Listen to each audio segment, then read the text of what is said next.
finalidad de la prueba de análisis granulométrico es separar el suelo por tamaños estandarizados que van desde la malla de 3 pulgadas hasta la número 200 y determinar qué porcentajes se fueron quedando en cada una de ellas y primero porcentajes retenidos y luego porcentajes que pasan y de ahí obtener una gráfica la cual se usa para diferentes finalidades de diseño.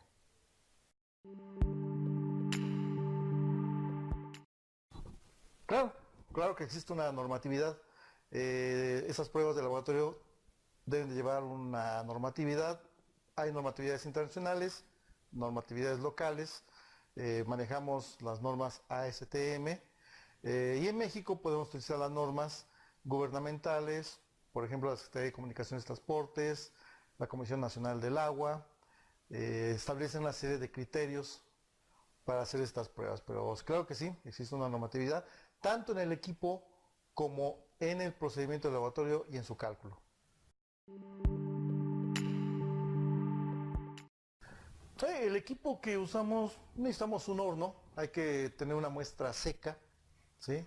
Necesitamos básculas, hacer nuestros pesos de las mallas con el suelo retenido.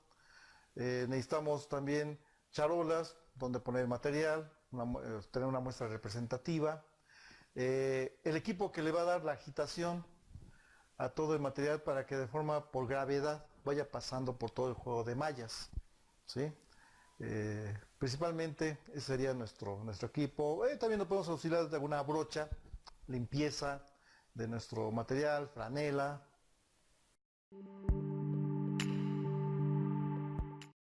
Vía húmeda y vía seca se refiere a que el suelo en algunas ocasiones tiene una cierta cantidad importante de partículas finas, partículas que son menores a la malla número 200, y entonces por el efecto de agitación muy difícilmente podrán pasar por la malla número 200, la malla muy pequeña, 0.075 milímetros de su abertura.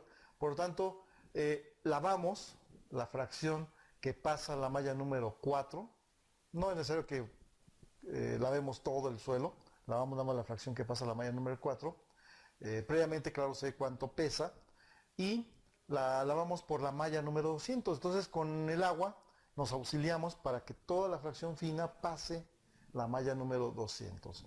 Recupero, hay que tener mucho cuidado, recuperar todo el material, secarlo y entonces ya hago el procedimiento vía seca. Entonces, primero se llama de vía húmeda porque con el agua permito que pase la malla número 200. Después es por vía seca, ya después de haberlo lavado, entonces ahora sí cribamos todo el material, siempre estando en condición seca. Bueno, como estamos hablando de dividir al suelo en tamaños, en partículas, pues estamos hablando de una clasificación válida para suelos gruesos, ¿sí? Gravas, arenas, con nulos o pocos finos, ¿sí? Recordando que tiene que ser más del 50% el material que se quedó retenido en la malla número 200.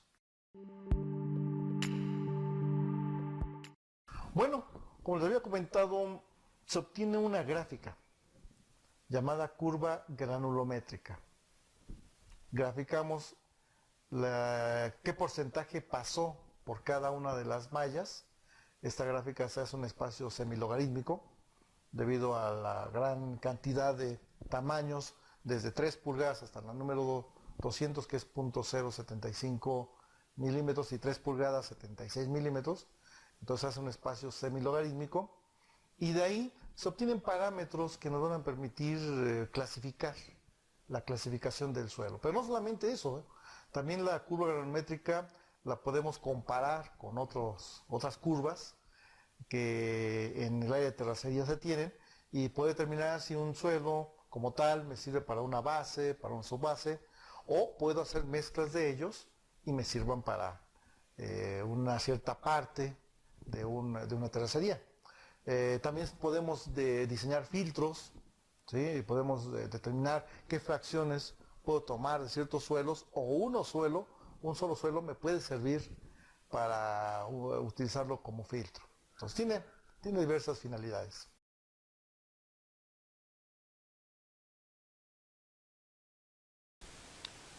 Todo material que ensayamos en el laboratorio proviene obviamente de un sondeo y de algún proyecto que se va a desarrollar. La información general que tenemos aquí es qué proyecto es, en este caso es un edificio de departamentos, en dónde se localiza, a qué número de sondeo corresponde, qué tipo de sondeo se realizó, puede ser un sondeo mixto, puede ser un sondeo de penetración estándar, puede ser un pozo a cielo abierto. Tenemos un consecutivo para identificar qué número de muestra es, en qué rango de profundidad se obtuvo la muestra, y ya en el laboratorio tenemos que poner quién va a ser el laboratorista que ejecuta la prueba y quién lo va a calcular. Algunas veces no es la misma persona, y claro, la fecha en la cual se realizó el trabajo del laboratorio. Entonces, teniendo esa información, ahora lo que procede es tener los datos de la prueba.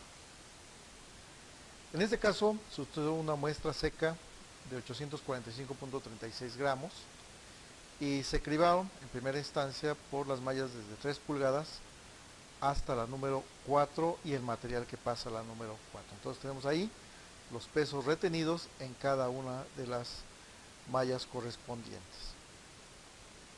Luego, tenemos dos opciones. El material que quedó en la charola, los 483.56 gramos, los podemos usar íntegros para pasarlos por el siguiente juego de mallas, que va de la número 10 a la número 200, o tomar una muestra representativa. Ya sea que tomemos una muestra representativa o usemos todo el material que quedó en la charola, el porcentaje que quedó en la charola es el mismo, no se debe de sacar un nuevo porcentaje. Por ser una muestra representativa sigue siendo lo mismo. En este caso, de los 483.56 gramos, solamente se tomaron 400 gramos y se pasaron por el juego de mallas de la número 10 hasta el número 200 y lo que pasa la número 200 que queda en la charola. Y ahí tenemos todos los pesos retenidos.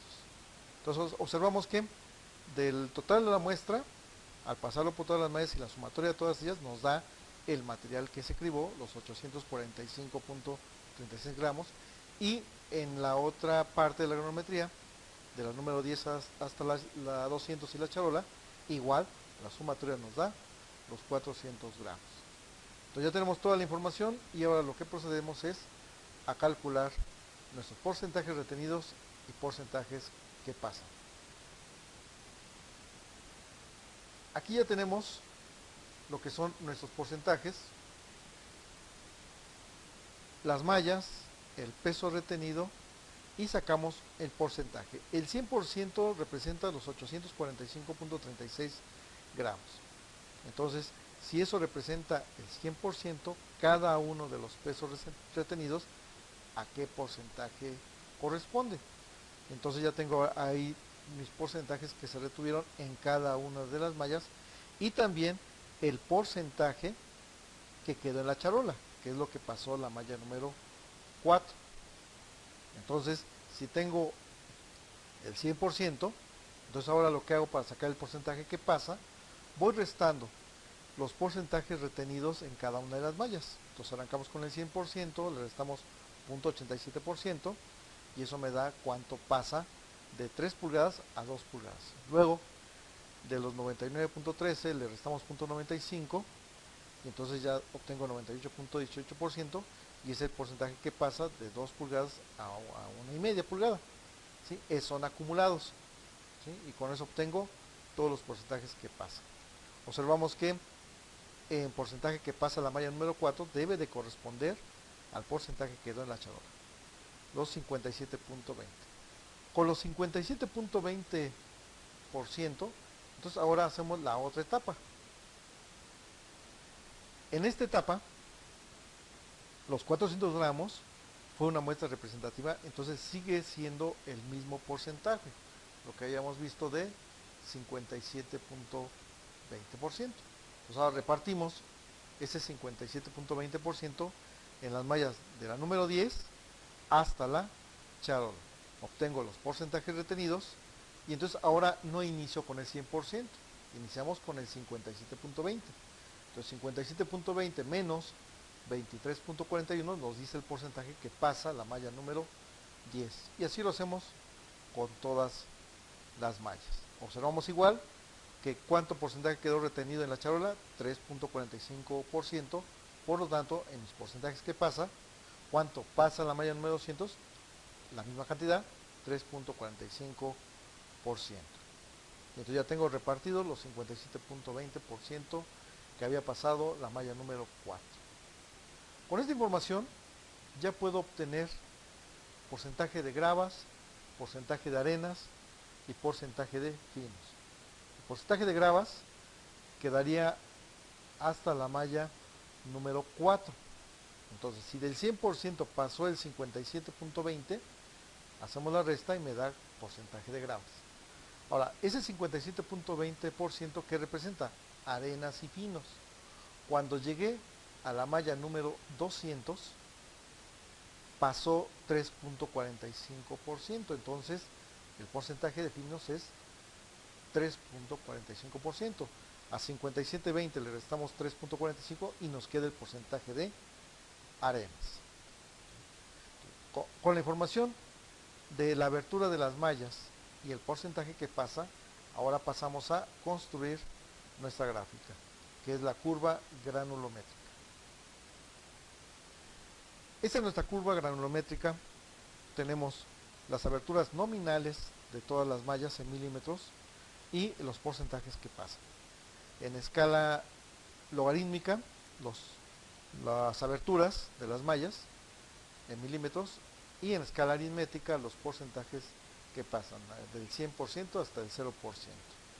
Graficamos y con ella obtenemos parámetros para clasificar al suelo. Aparte que ya obtuvimos porcentaje de gravas, arenas y finos. ¿Qué podemos obtener?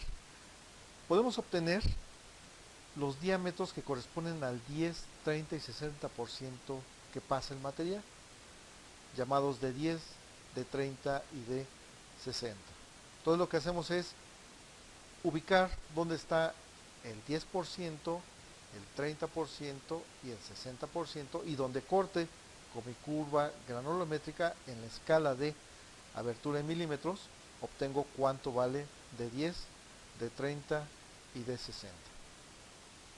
Para este ejemplo, ahí tenemos sus valores. Teniendo esta información, entonces calculamos dos parámetros de la curva granulométrica, llamado coeficiente de uniformidad y coeficiente de curvatura. El coeficiente de uniformidad D60 entre el D10 y el coeficiente de curvatura D30 elevado al cuadrado entre la multiplicación del D10 por el D60. Ambos parámetros son adimensionales. Estos se comparan con algunos parámetros que hay para clasificar el suelo y podemos saber si el material está bien o mal graduado. Ahora, no siempre se pueden obtener todos los diámetros. Posiblemente podríamos tener un suelo en el cual, por ejemplo, el porcentaje de finos fuera del 18%. Entonces, cuando busco el D10, observo que pues, no corto a la gráfica, ¿sí?